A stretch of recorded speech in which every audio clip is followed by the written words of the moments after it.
السلام علیکم۔ حسد کے مارے یہودیوں نے جھوٹ بولا۔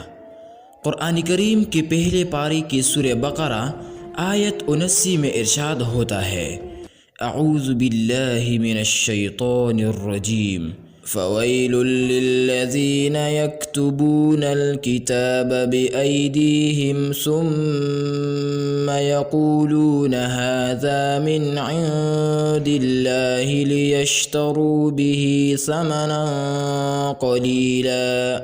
ترجمہ: تو خرابی ہے ان کے لیے جو کتاب اپنے ہاتھ سے لکھ کے پھر کہہ دے یہ خدا کے پاس سے ہے کہ اس کے عوض تھوڑی دام حاصل کرے۔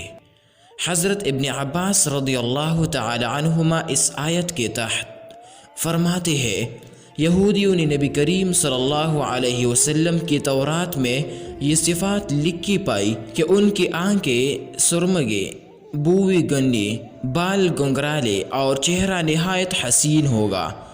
یہ دیکھ کر انہوں نے حسد اور بغض کی آگ میں جل کر یہ صفات تورات سے مٹا دی۔